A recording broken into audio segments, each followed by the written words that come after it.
Cada vez que uno sale fuera, se queda realmente sorprendido la cantidad de hermanos que agradecen que nosotros todas las semanas, tanto los jueves como los domingos, estemos retransmitiendo los cultos. Quiero mandar un saludo a todos los hermanos que sé que en este momento se han reunido en algunos lugares, específicamente en esta tarde, porque les dije que les íbamos a mandar un saludo y que después estaríamos también orando por ellos, como también por necesidades que hay entre nosotros, por supuesto. Quiero agradecerle al Señor por las oraciones que ustedes han hecho por nosotros en este pasado fin de semana. Hemos estado en Barcelona con un grupo de hermanos que por distintas circunstancias, salvo una persona que sí estuvo en la reunión, se congrega en una iglesia. Los demás no se están congregando en ninguna congregación. Y gracias a los cultos que estamos retransmitiendo los días jueves y los domingos, pues pueden alimentarse y pueden comer algo de la palabra del Señor.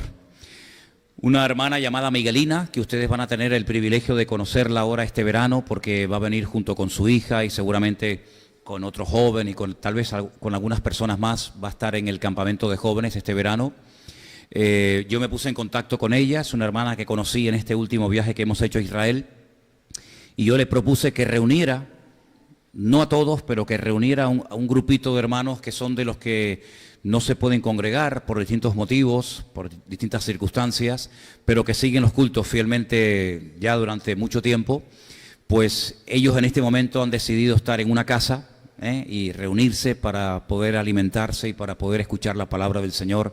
Así que le mandamos un saludo a nuestra hermana Miguelina, a unos hermanos del Salvador, que tampoco se están reuniendo en este momento, pero que tienen un hambre del Señor tremenda. Nosotros hemos estado hospedándonos, hemos estado quedándonos en la casa de un matrimonio, nuestro hermano Víctor y su esposa Julia, unos hermanos de verdad que, vamos, el don de hospitalidad y el don de la generosidad y del servicio, vamos, es evidente, es clarísimo que lo tienen, ¿no?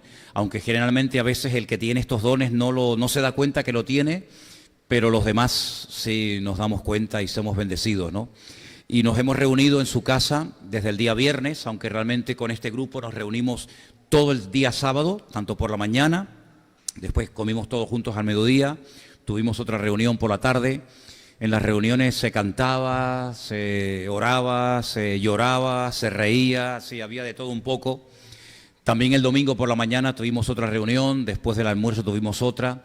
Y el domingo por la mañana participamos de la Santa Cena, partimos el pan y el vino y estuvimos allí con los hermanos. Realmente vengo sorprendido de ver cómo hay gente, gracias al Señor, que tiene tanta hambre de Dios y tantas ganas de aprender y agradecen tanto el que, en este caso Elena y yo, hayamos ido allí a estar con ellos pues esos 2 días ministrándoles. Y bueno, el Señor nos ha dado la oportunidad de conocerlos. Algunos ya los conocíamos, a otros no, era la primera vez que los veíamos. Y la verdad que ha sido un tiempo realmente precioso, un tiempo muy bendecido, en el que nos hemos bendecido mutuamente. También hay un hermano, ahora me estoy acordando, y tengo que decirlo también, un joven que me acompañó en un viaje que hice a primero de año a Israel. Él se llama Juan Ramón, él es de Gerona, pero vive hace muchos años en Zaragoza, y yo le llamé y le dije, mira, voy a estar por tu tierra. Y entonces él me dijo, pues yo voy. Y se vino con su coche desde Zaragoza hasta Barcelona, estuvo el sábado durmiendo en un hotel para poder también estar con nosotros el domingo, y luego al día siguiente se marchó. Así es que hizo un montón de kilómetros desde Zaragoza hasta donde estábamos, ida y vuelta. Nuestra hermana Miguelina también tuvo que viajar más de 1 hora en coche, y gente que vino de lugares muy distantes, donde pasaron horas, tanto para venir como para irse en sus coches. Y es que la verdad es que es un privilegio el poder atender y el poder ayudar a gente que se esfuerza por las cosas del Señor, que están dispuestos a recorrer horas y kilómetros para ir a recibir algo de palabra, para demostrarte su aprecio, su amor, su cariño, su amistad. Y este ha sido el caso. Hemos estado en la casa de estos hermanos, una casa muy linda que tienen en el monte, y allí hemos estado hospedados. Nos dejaron su propia habitación, ellos se fueron a dormir a otra habitación, pero ellos nos dejaron su habitación de matrimonio y allí hemos estado estos 2 días y hemos hecho las reuniones al aire libre porque el hermano tiene como si fuera una especie de patio y allí hemos puesto unas mesas muy largas. Yo no sé si se ha subido por ahí alguna foto por el Facebook y a lo mejor la habéis visto. Y allí hemos estado desde la mañana hasta prácticamente la noche, horas y horas hablando del Señor, compartiendo la palabra, tomando apuntes, haciendo preguntas. Y hemos quedado, ahora viene ya el verano, prácticamente ya empezó hoy el verano y se nota, ¿verdad? Hemos acordado con ellos que para el mes de septiembre volveríamos otra vez a tener una reunión con ellos y les propuse, puesto que hay algunos en el grupo que ni siquiera nunca han ido a ninguna iglesia y que no están bautizados, les he propuesto hacer en septiembre un culto donde puedan bautizarse las personas del grupo que quieren dar este paso y poner también en obediencia, este paso de obediencia a la palabra del Señor en sus vidas, ¿no? Así que oren mucho por estos hermanos, oren mucho por este grupo. Nuestra hermana Miguelina es odontóloga. Ella vive encima de la clínica que ella tiene la clínica, después encima tiene su casa, pero debajo de la clínica tiene un sótano, tiene un salón y ha decidido arreglarlo, acondicionarlo lo mejor posible para que en septiembre, si Dios quiere, cuando nos volvamos a reunir con el grupo y con alguna persona más que venga, pues podamos tener ese salón a nuestra disposición, incluso se puede quedar la gente allí a dormir y bueno, se pueden hacer muchas cosas, ¿no? Así que hay mucho ánimo, mucho deseo de agradar y de servir al Señor y esto es muy bueno, sobre todo en los tiempos en los que estamos viviendo, ¿no? Conocimos a una familia de hermanos que son del Salvador, estaba la esposa, el marido, uno de los hijos, la suegra, y estos hermanos nos contaban de la situación de algunas congregaciones, de las barbaridades que se enseñan, que se predican, que se practican, y es una lástima, sinceramente es una lástima que haya muchas personas que buscan una iglesia, pues, oye, donde se predique la palabra, ¿qué más, no? De sana doctrina, donde se alabe al Señor, donde el centro de atención sea el Señor, y lamentablemente no es fácil. Es tremendo, ¿no? Lamentablemente no es fácil a veces encontrar una iglesia normal donde poder congregarse. Y entonces, bueno, pues gracias al Señor que a través de internet estos hermanos se pueden alimentar, ¿no?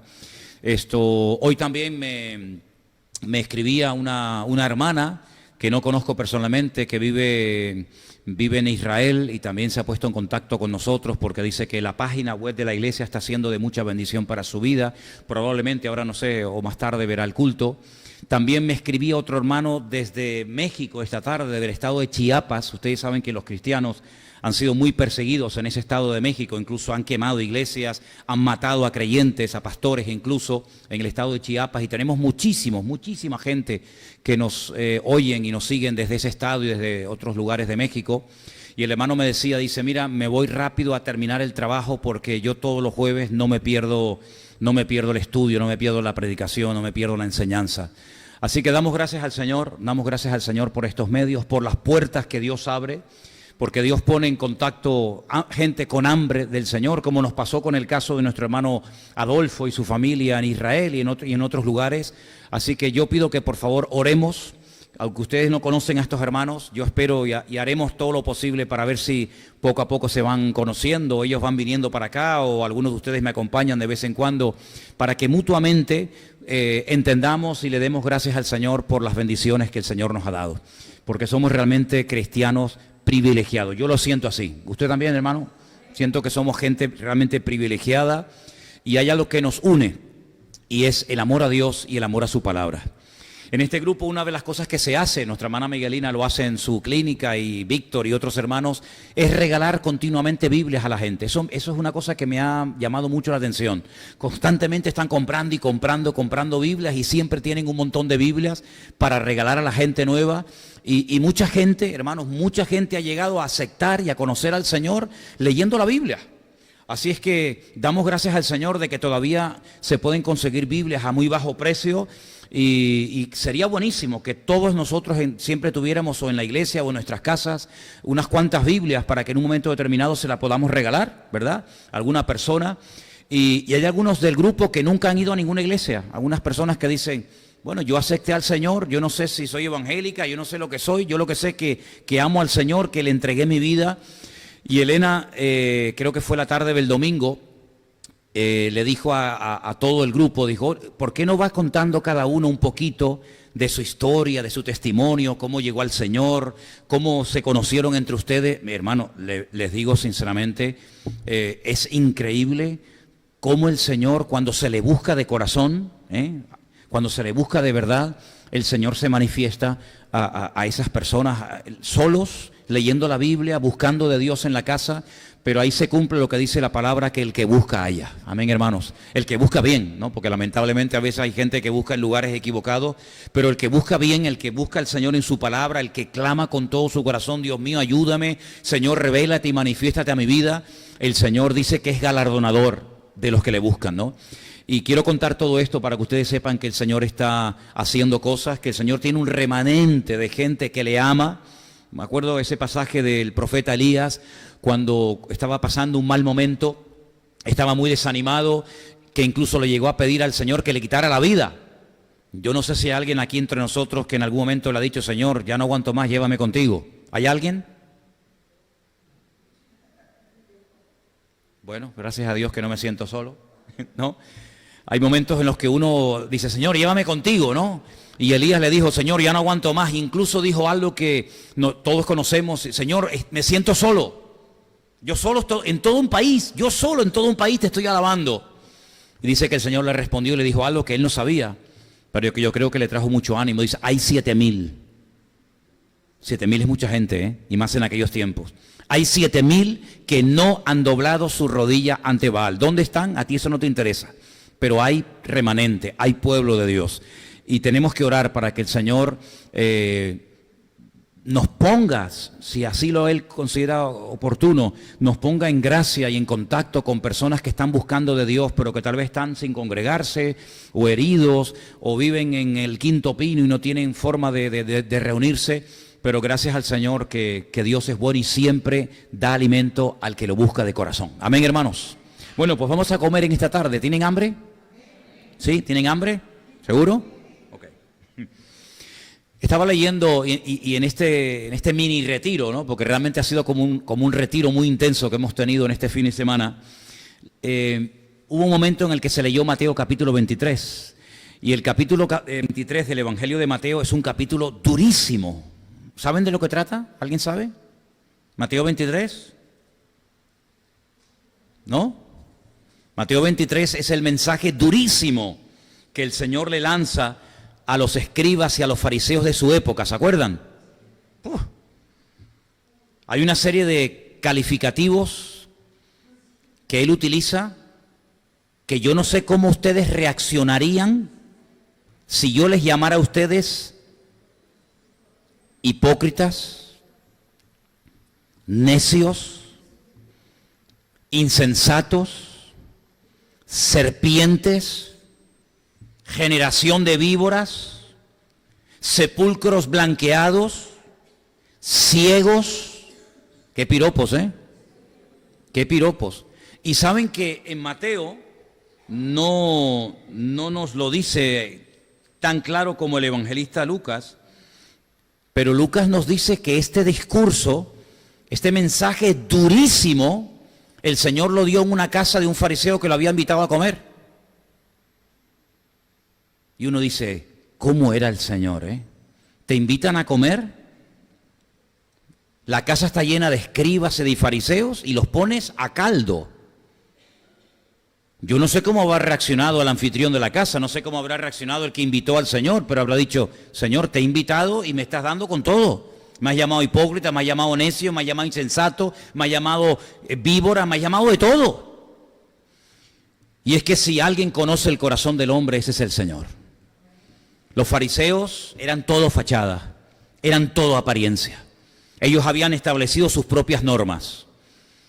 El Señor les dio una serie de mandamientos y de instrucciones, y ellos añadieron cientos o miles más.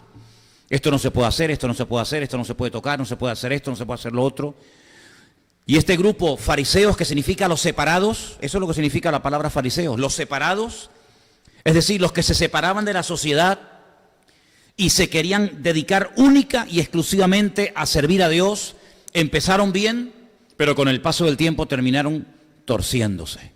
Conocían la Biblia al dedillo, conocían la ley de memoria, pero sin embargo con el paso del tiempo se convirtieron en auténticos hipócritas. Y la palabra hipócrita es la palabra griega que se emplea para un actor. Si a un actor en el teatro griego se le llamaba un hipócrita, no era una palabra mala, no era una palabra que tiene la connotación despectiva que puede tener hoy en día una persona, ¿no?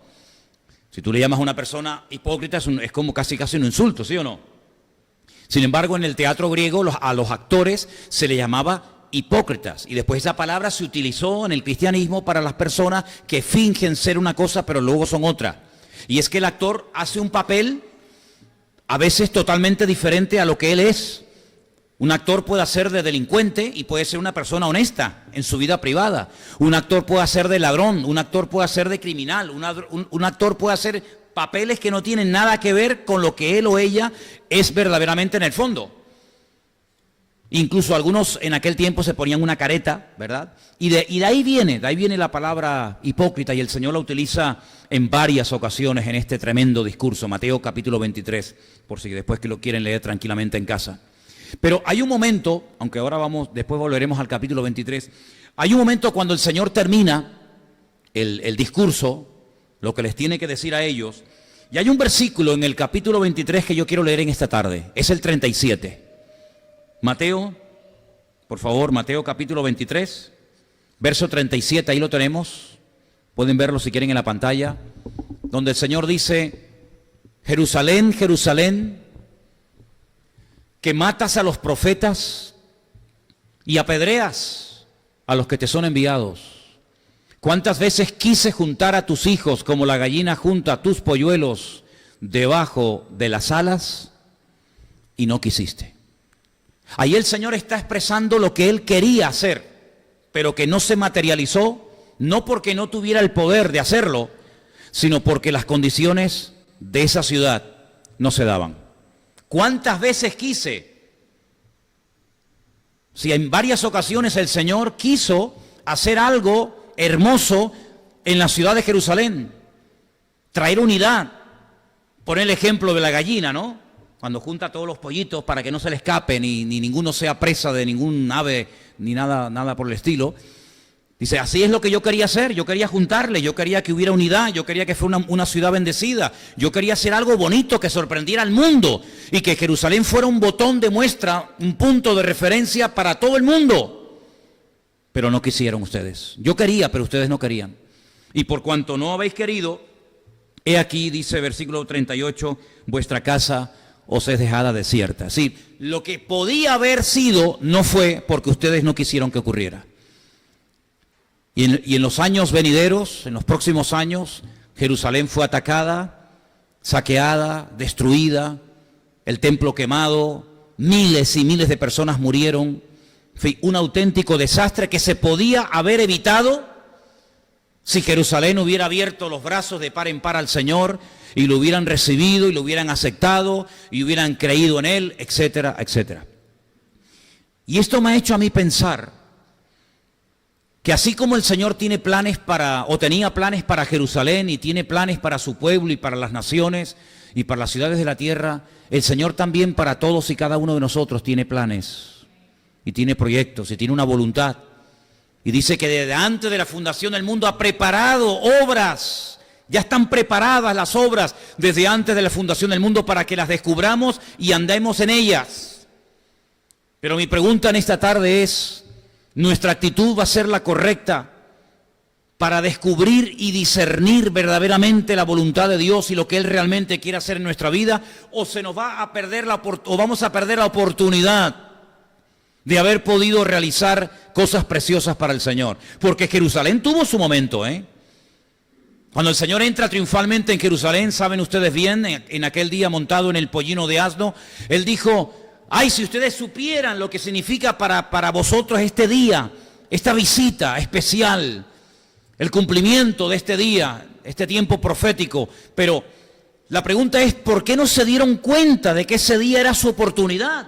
Porque yo veo en el Antiguo Testamento que cuando un profeta llamado Jonás fue a la ciudad de Nínive y les advierte del peligro y les dice que en un margen de tan solo 40 días la ciudad puede llegar a ser destruida.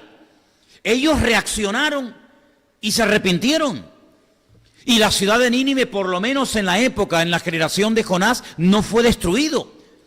El Señor les dice, la ciudad de Nínive, si no hay un cambio, dentro de 40 días la arraso. Y ellos sabían perfectamente que Dios, cuando decidía arrasar una ciudad, no quedaba piedra sobre piedra. Había pasado en el tiempo del diluvio, había pasado en el tiempo de Sodoma, había pasado en el tiempo de Gomorra. Luego la advertencia del profeta Jonás es muy fuerte. Pero ellos no reaccionaron como la ciudad de Jerusalén, que dejó entrar al Señor y perdió su oportunidad histórica, sino que ellos reaccionaron, se arrepintieron de verdad, desde el más grande hasta el más pequeño, se humillaron, buscaron al Señor, se arrepintieron, ayunaron, etcétera, y el Señor no arrasó a la ciudad de Nínive. ¿Por qué? Porque hubo un cambio, en este caso para bien. Hay una advertencia, reaccionan positivamente, la ciudad no es destruida. Jerusalén, entra el Señor, dice que la quiere bendecir, que la quiere unir, que la quiere prosperar, no hay un cambio positivo. Con el paso del tiempo Jerusalén fue destruida y durante mucho tiempo abandonada. ¿Os dais cuenta cómo no solamente en ciudades, sino que yo creo que también a nivel personal podemos perder grandes oportunidades en nuestra vida? Oportunidades que yo no tengo la garantía para decirles que vendrán en el futuro. No lo sé. No sé si habrá otra oportunidad. No sé si habrá otra ocasión en la que el Señor vendrá y tocará la puerta de tu corazón o llamará a otra persona, porque ninguno de nosotros somos imprescindibles en el reino. Amén, hermanos. Ninguno de nosotros somos imprescindibles. Si tú no quieres, no te preocupes, que el Señor llamará a otro, aunque tú te vas a perder la bendición. Y la pregunta es, ¿cómo con tantos fariseos, miles de escribas y de fariseos religiosos, no uno, dos sumos sacerdotes, etcétera, etcétera, el centro religioso de Israel, cómo es posible que ni uno se diera cuenta de que ese día era un día crucial en la historia de Jerusalén? Es que ninguno se dio cuenta, es que nadie dijo, oye, que esto no es una visita casual, que es nuestro día, que es el momento en el que Él se está ofreciendo a nosotros y nosotros podemos aceptarlo como Mesías.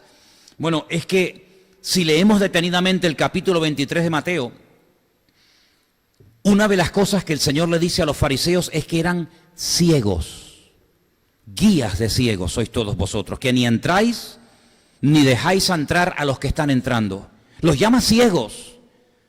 Y es que no hay nada peor que ser ciego, espiritualmente hablando. Ser ciego tiene que ser terrible. Y sobre todo para el que una época en su vida en la que pudo ver. Pero yo creo que no hay peor tragedia que ser un cristiano ciego, que no se entera lo que el Señor está diciendo, que no se entera, que no discierne, que no se percata de lo que el Señor quiere hacer en su tiempo o con su vida. Eso es terrible, eso es terrible.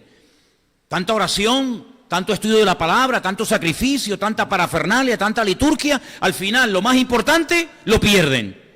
Entonces, ¿de qué servían tantos sacrificios y tantos rituales? Y no se puede hacer esto, y no se puede hacer lo otro. Y en el día del reposo no se puede hacer tal, y no se puede hacer cual. Sí, como dijo el Señor, sois capaces de colar cosas tan pequeñas como las semillas, y luego os tragáis el camello entero.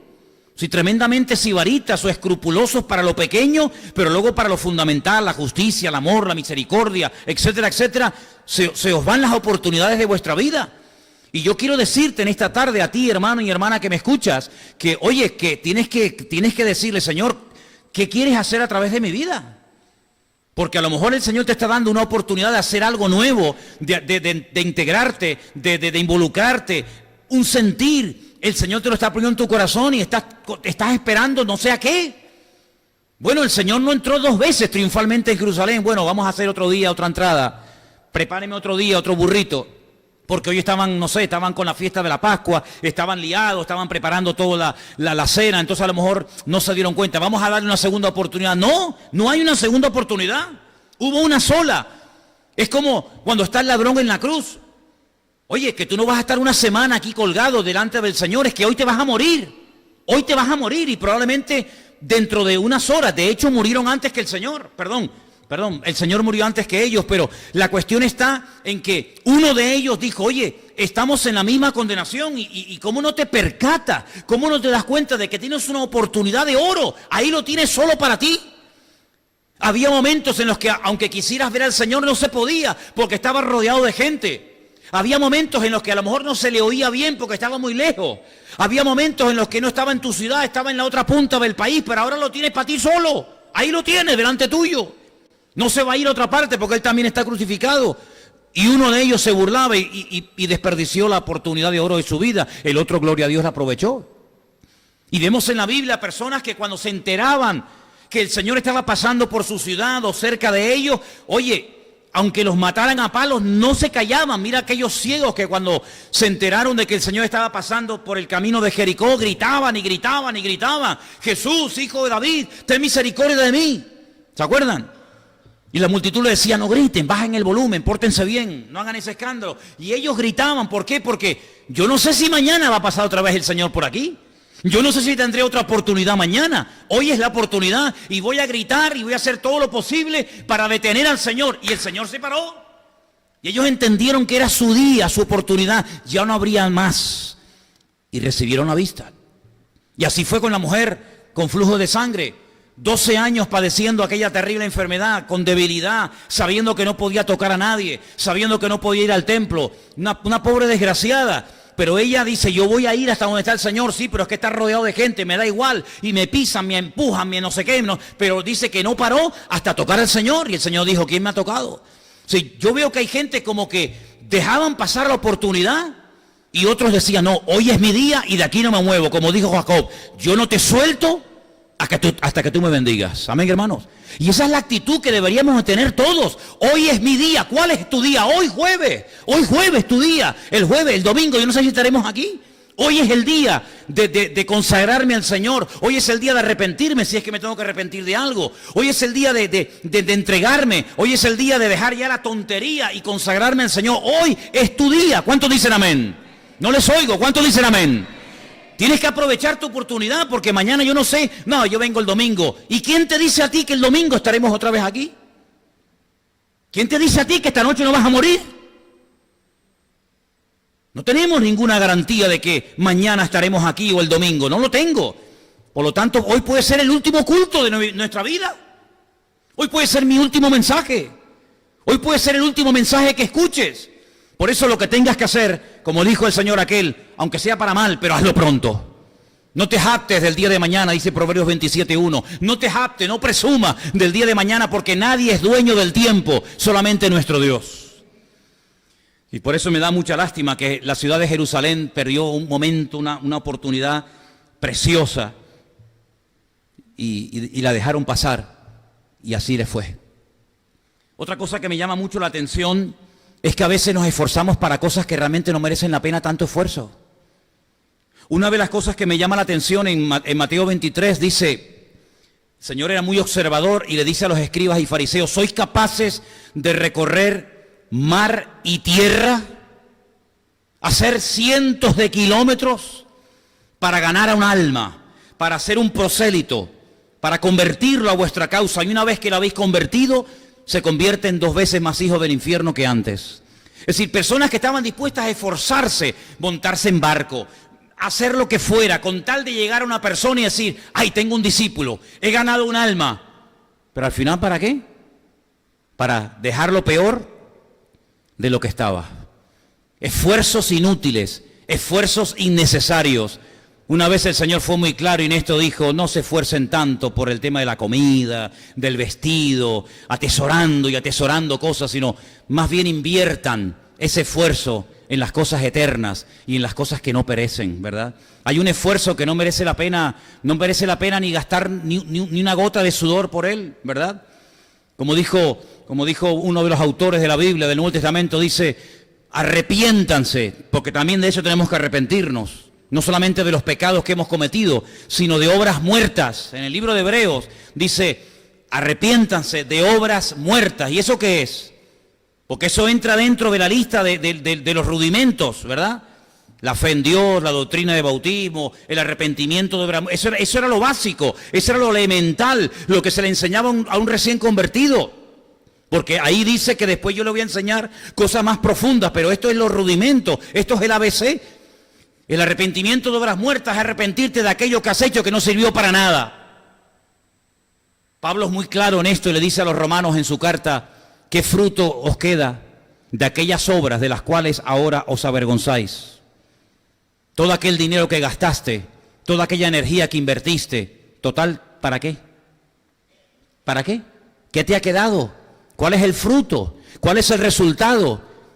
Toda una santa noche sin dormir estuvieron algunos discípulos intentando pescar. ¿Para qué? Para nada.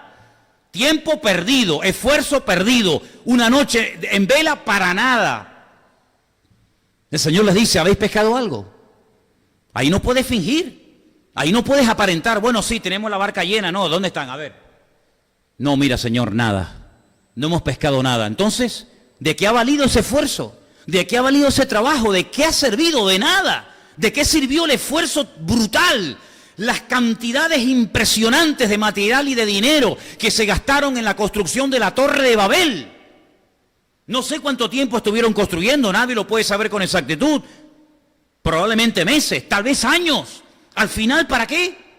Para nada, para nada. ¿Cuántas veces en la vida perdemos el tiempo innecesariamente? Y el tiempo es algo que no retorna, el tiempo es algo que se va y nunca vuelve. Sí, vendrá otro día, otra hora, otro segundo, otra semana, si Dios quiere. Pero el tiempo que se ha ido nunca lo vamos a volver a recuperar. Por eso la Biblia nos habla acerca de que tenemos que esforzarnos para lo que realmente merece la pena.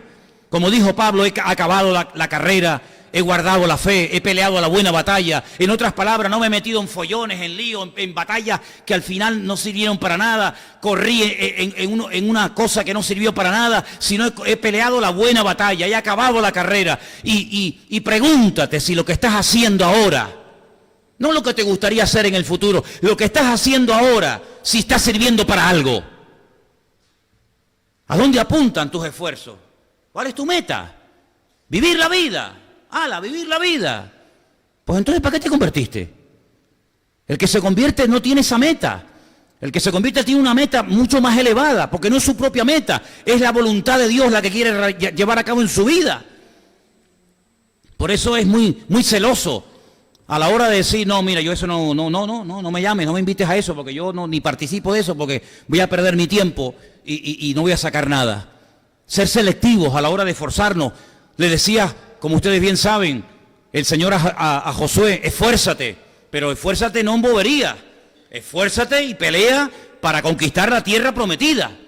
Ese es tu objetivo en la vida. Si ya no hay otra meta en la vida más que conquistar esta tierra. Ay, pero es que yo no quiero estar todo el día peleando, pero es que yo te he llamado para que pelees, yo te he llamado para esto.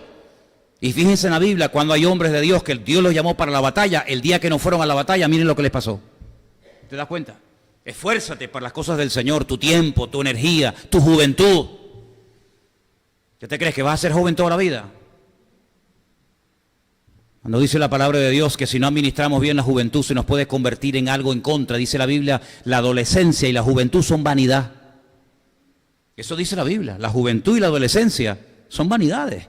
Y las peores estupideces y las peores pérdidas de tiempo y las vanidades más grandes y los sueños más ridículos cuando uno los hace y los quiere cumplir es precisamente en la adolescencia y en la juventud.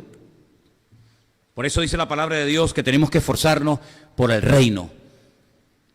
Y yo he visto, por ejemplo, estos hermanos, en este fin de semana, yo he visto que se han esforzado por las cosas de Dios, ¿sabes? Se han esforzado y el Señor los ha bendecido. Y cada vez que tú te esfuerces por las cosas del Señor, Dios te va a bendecir y Dios te va a honrar. Y Dios te va a prosperar de alguna manera. Y si no lo hace, me da igual. Me esforcé porque era mi deber haberlo hecho para el Señor. Amén. Luego también en el capítulo 23, parece que cambia un poco de tema, pero yo quería tocar esto porque me llamó mucho la atención lo que el Señor dice en el versículo 35. Mateo 23, 35. Presta atención porque ahí se mencionan a varios personajes del Antiguo Testamento que parece que no guardan relación entre sí. Y yo estuve estudiando, digo, ¿por qué mencionó a estos personajes del Señor? Dice el versículo, para que venga sobre vosotros, esta es la conclusión del mensaje de la visita a la casa del fariseo, para que venga sobre vosotros toda la sangre justa que se ha derramado sobre la tierra, desde la sangre de Abel el justo hasta la sangre de Zacarías, hijo de Berequías. Ahí hay un fallo porque realmente no era hijo de Berequías, eso fue un fallo del copista, ahora lo vamos a ver. A quien matasteis entre el templo y el altar. Y yo me preguntaba, Señor, ¿por qué en la casa de los fariseos estos que te invitaron a comer, tienes que decir esto? Porque esto es muy fuerte, ¿eh? Porque si tú haces una cosa mal, allá tú. Pero el Señor les está diciendo que sobre ellos se iba a demandar toda la sangre de todos los justos desde la época de Abel hasta este hombre que mataron entre el templo y el altar llamado Zacarías. Eso tiene que tener una explicación. ¿Por qué no mencionó a otros personajes? ¿Por qué menciona a esos? Vamos a ir al Antiguo Testamento, al libro de Crónicas, donde se relata la muerte de este personaje llamado Zacarías. Segunda de Crónicas 24:20. Y presten atención, por favor. Segunda de Crónicas 24:20. Ahí lo tienen si lo quieren leer. Entonces el Espíritu de Dios vino sobre Zacarías, hijo del sacerdote Joiada. ¿Os dais cuenta cómo hay un fallo? Este es el real, el texto de Mateo se copió mal y puso Berequías, pero no es realmente Berequías, sino que Zacarías era hijo del sacerdote Joiada. Fue un error en la hora del copista, el que hizo esa escritura. Dice, y puesto en pie, donde estaba más alto que el pueblo, les dijo, estas son palabras de este sacerdote, así ha dicho Dios, ¿por qué quebrantáis los mandamientos del Señor? No os vendrá bien por ello, porque por haber dejado al Señor, Él también os abandonará. Pero ellos hicieron conspiración contra Él y por mandato del rey lo apedrearon a un sacerdote, hasta matarlo, como hicieron con Esteban, ¿se acuerdan? En el patio de la casa del Señor. Verso 22. Así que el rey Joás no se acordó de la misericordia que Joiada, padre de Zacarías, había hecho con él. Antes mató a su hijo, quien dijo al morir, miren las últimas palabras, el Señor lo vea y lo demande. Seguimos con el siguiente texto. A la vuelta del año subió contra él el ejército de Siria y vinieron a Judá y a Jerusalén y destruyeron en el pueblo a todos los principales de él y enviaron todo el botín al rey de Damasco. Verso 24, porque aunque el ejército de Siria había venido con poca gente, el Señor entregó en sus manos un ejército muy numeroso, por cuanto habían dejado al Señor, el Dios de sus padres, así ejecutaron juicios contra Joás. Es decir, lo que sembraron fue lo que terminaron cosechando. Ahora, nuestras Biblias, el Antiguo Testamento, tiene exactamente el mismo número de libros que tiene la Tanaj, es decir, el Antiguo Testamento de los judíos, para que me entiendan. En el pueblo de Israel, los que no son convertidos al Señor, los que no aceptan a Jesús como el Mesías, solamente tienen y leen el Antiguo Testamento, lo que se llama la Tanaj, que es la unión de la Torá, de los Neviín, los profetas, y de los Ketubín, que son lo que llaman los escritos. Y con esas tres palabras forman una que es la palabra Tanaj. La diferencia entre el Tanaj de ellos y el Antiguo Testamento nuestro, para que me entiendan, es que el Antiguo Testamento nuestro termina con el libro de... ¿Cuál es el último libro del Antiguo Testamento? Malaquías. ¿Y cuál es la última palabra del Antiguo Testamento? Búsquenlo, vamos, trabajen, venga. Todos habéis traído Biblia, ¿no? ¿No? ¿A qué vienen? ¿A escucharme a mí nada más o qué? Venga, saquen las Biblias, abra su Biblia, dígame cuál es la última palabra del Antiguo Testamento. Maldición. ¿Y cómo lo sabes? Porque lo has leído. ¿Ah? Traigan la Biblia a la iglesia, por amor de Dios, por favor, hermanos. Traer las Biblias a la iglesia, hombre. Los judíos dijeron, ¿cómo vamos a terminar nuestra historia? ¿Cómo vamos a terminar la Tanaj, el Antiguo Testamento, mencionando la palabra maldición? Eso es muy fuerte. Entonces cambiaron el orden. Y en vez de ser Malaquías, el último libro del Antiguo Testamento, el último libro del Antiguo Testamento de una Biblia hebrea, judía, es el libro de Segunda de Crónicas. ¿Se da cuenta? Para no terminar con la palabra maldición. Así que el primer libro sería Génesis, todo el orden más o menos sigue igual, pero el último libro, en vez de Malaquías, repito, sería Segunda de Crónicas. Y ahora el Señor, sabiendo que el primer libro es el libro de Génesis, el Bereshit, y el último libro es el libro de Crónicas, Él utiliza un personaje del primer libro y del último libro, y Él menciona a Abel. Dice, desde la sangre de Abel hasta la sangre de Zacarías, hijo de Joiada, demandaré sobre vosotros. Como diciendo, desde el principio de la Biblia, desde el principio de la historia, hasta el final de vuestra historia, habéis estado matando y apedreando gente. Por eso menciona a Zacarías y por eso menciona a Abel, como diciendo, en el principio y al final, siempre derramando sangre inocente y siempre matando a los justos y apedreando a todas aquellas personas que os decían las verdades, que os decían, porque los verdaderos profetas no vienen a endulzar los oídos de nadie. Los verdaderos profetas eran gente que perdían la vida, eran gente peligrosa. Ustedes vieron en el libro de Samuel, cuando Samuel fue a la casa de Isaí y los ancianos ven que el profeta Samuel llega a la ciudad, lo primero que le preguntan es, ¿vienes en son de paz? Porque el profeta era temido, el profeta no era un pelota, el profeta no era el que le reía la gracia a todo el mundo. Y le decía a la gente lo que a la gente en el fondo le gustaba oír, cosa que hacen la inmensa mayoría de los que lamentablemente se han colocado el título hoy en día de profeta, que Dios te va a bendecir, y Dios te va a prosperar, y Dios te va a abrir puertas, y Dios está contigo, y Él nunca te ha abandonado. Mira, para eso no hace falta que venga ningún profeta, mijo. A mí no me hace falta que nadie se me acerque y me diga que Dios está conmigo, porque si alguien en esta vida sabe que Dios está conmigo, ese soy yo. A mí no me hace falta que venga nadie de América, de Japón, de Argentina, de China o de donde sea, a que me venga a mí a decir que el Señor me va a ayudar y que Él nunca me va a abandonar y que no, y no te preocupes, que el Señor te va a bendecir. Es que yo ya eso lo sé. Yo ya eso lo sé. Usted me puede venir a dar una palabra de ánimo y bueno, está bien. Pero si no viene, no pasa nada, no se preocupe. Yo tengo a alguien que me anima y que me da palabra todos los días. Y ese es mi Dios a través de su palabra. ¿Se da cuenta? Pero en aquellos tiempos no. En aquellos tiempos cuando llegaba el profeta, como el que hemos leído esta tarde, por haber dejado a vuestro Dios, por haber abandonado los mandamientos del Señor, a partir de ahora el Señor les abandona y ya no va a estar con ustedes y van a ser atacados. Y fíjate que el ejército de Siria dice que vino con muy poca gente, vino con un ejército muy ridículo, muy chiquitito. Y el ejército de Israel era muy numeroso, era muy grande, muy poderoso.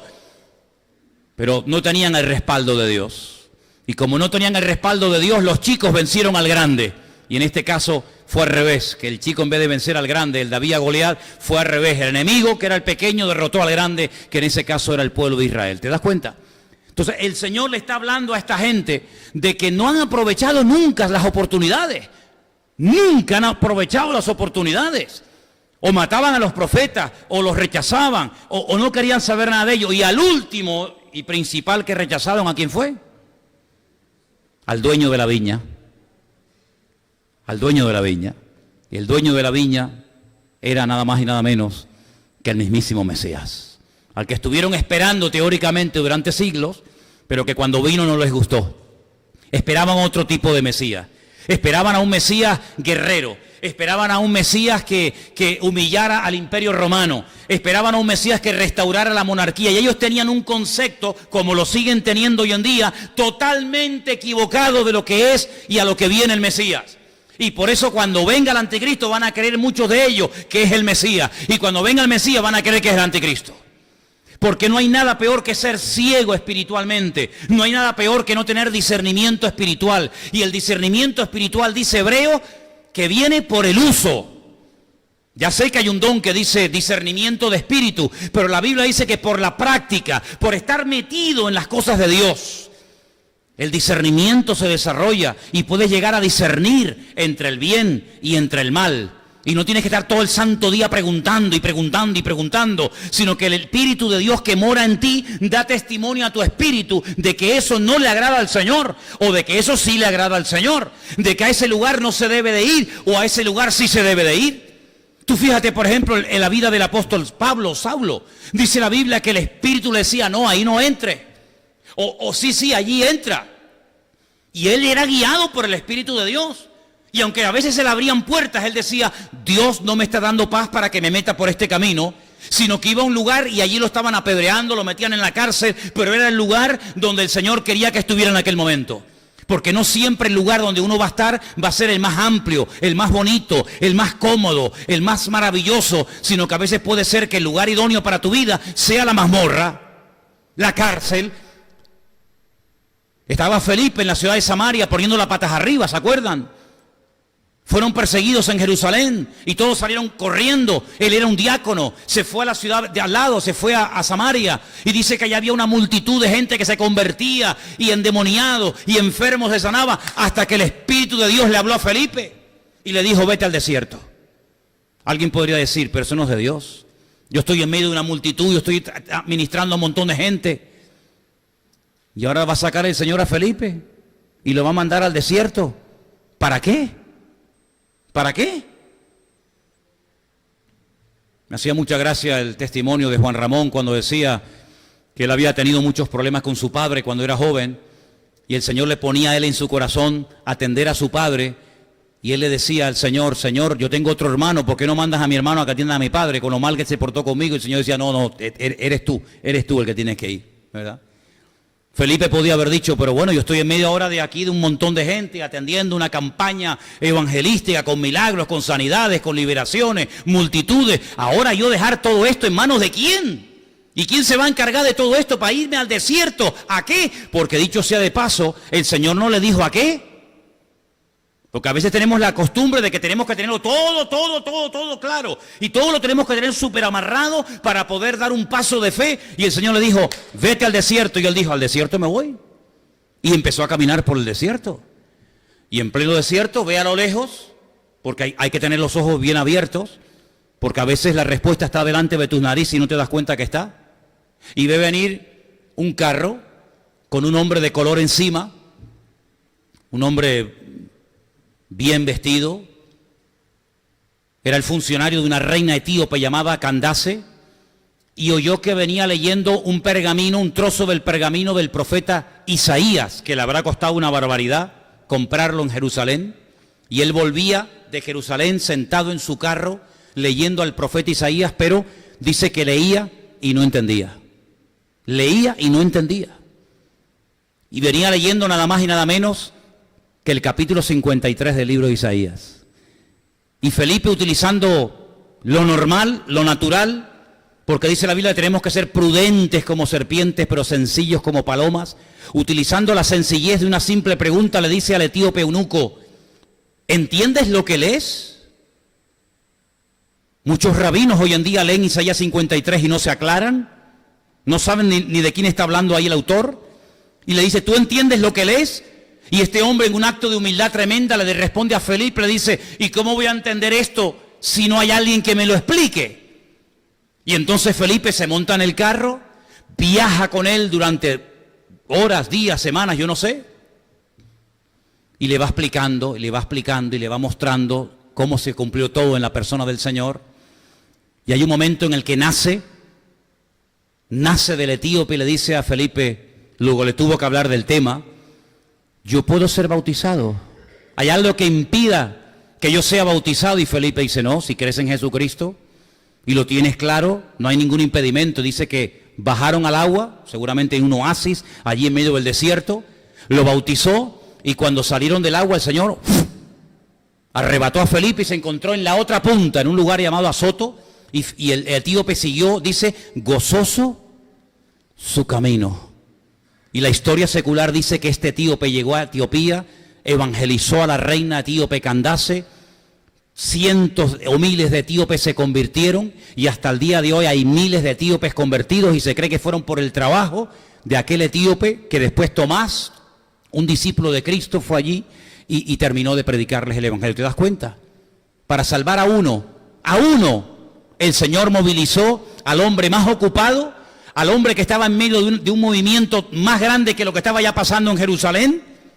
Porque en Jerusalén ya era muy difícil servir al Señor porque había persecución y habían matado ya algunos de la iglesia, pero él estaba en Samaria en medio de algo espectacular, tan espectacular que los discípulos de Jerusalén dijeron, oye, vamos a Samaria a ver qué es lo que está pasando allí. Algo gordo, algo importante y grandísimo tenía que estar ocurriendo en Samaria cuando la iglesia le dice a Pedro, oye, vete para allá y mira a ver lo que está haciendo este hombre allí, porque estamos oyendo cosas tremendas. Y dice que llegó, y bueno, y todos conocen el resto de la historia. Todo esto está en el libro de los Hechos, ¿verdad? Bueno, pues de ahí, de algo tan importante, de algo tan impactante, saca el Señor a Felipe y se lo lleva ¿a dónde?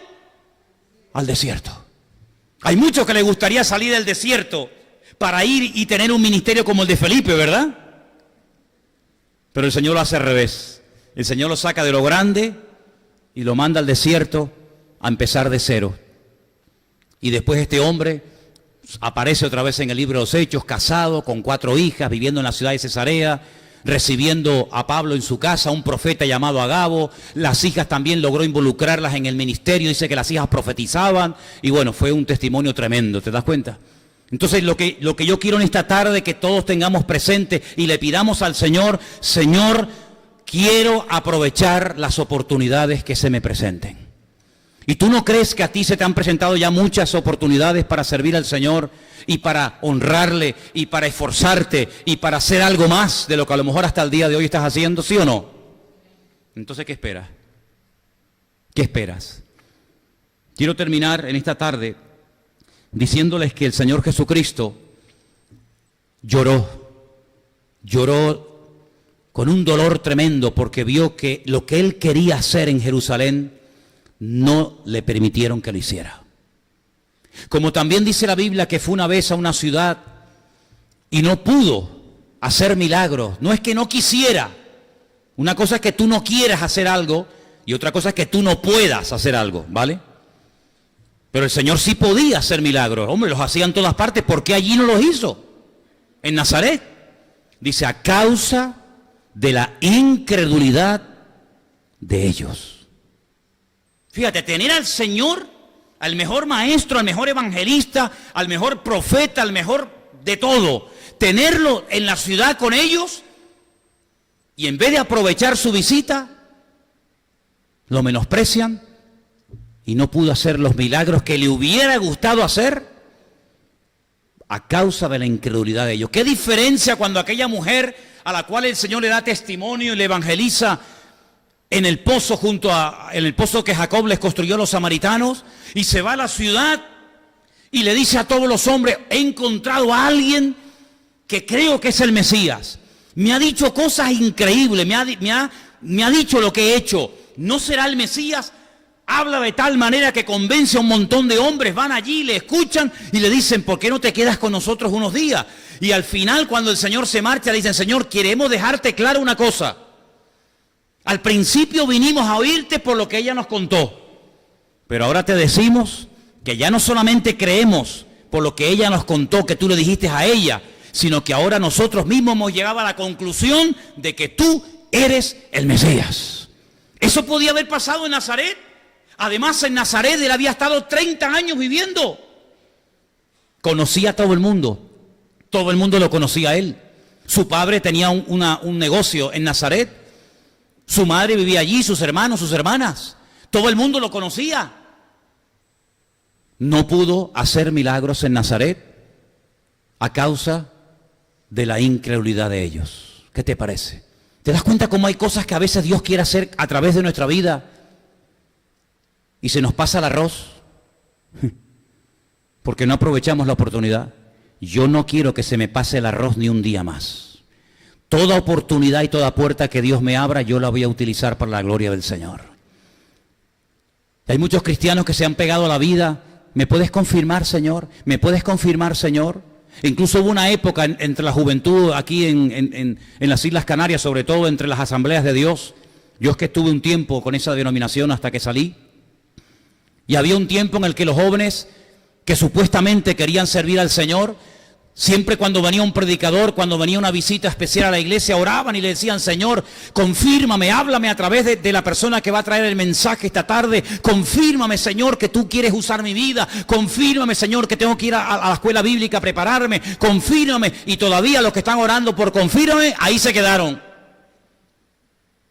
Y los otros que dijimos: a mí el Señor no me tiene que confirmar si tengo que servirle o no, porque la Biblia dice: al Señor tu Dios adorarás y a Él solo servirás. Y lo que está escrito no necesita confirmación.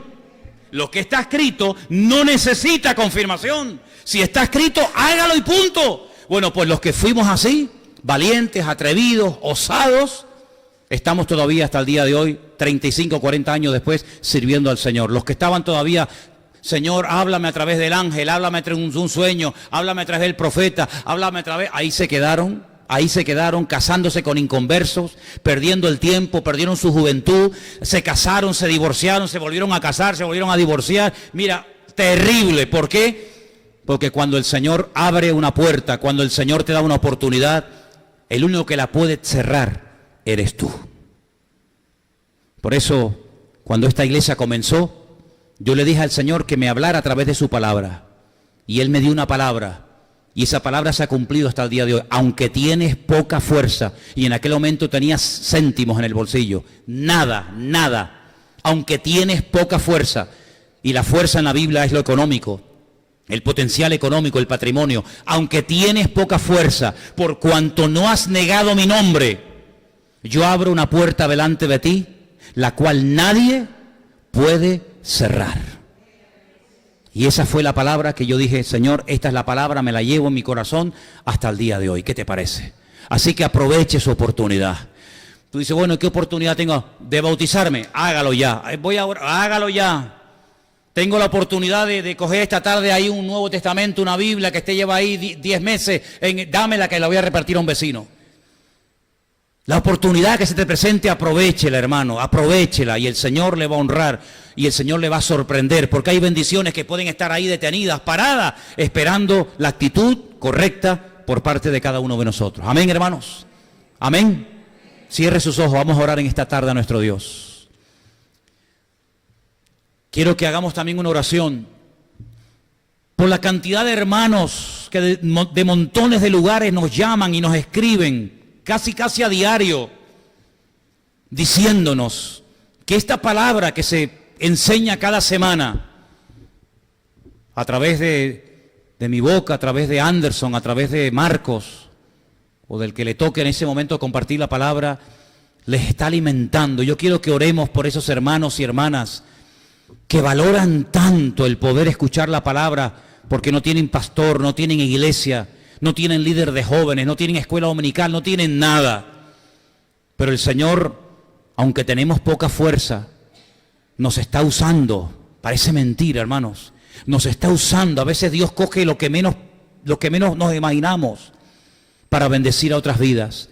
Y yo quiero pedirle a los hermanos aquí presentes que oren por todas esas personas, hermanos y hermanas nuestras, que se han reconciliado con el Señor, que han conocido al Señor, que han crecido, que han madurado. Hoy me escribía un hermano, un joven de aquí de Tenerife, pero de otra congregación, que me dice: cómo he aprendido a través de aquellas clases de hermenéutica que se dieron en su momento. Testimonios cada día. Oremos para que el Señor nos use, hermanos.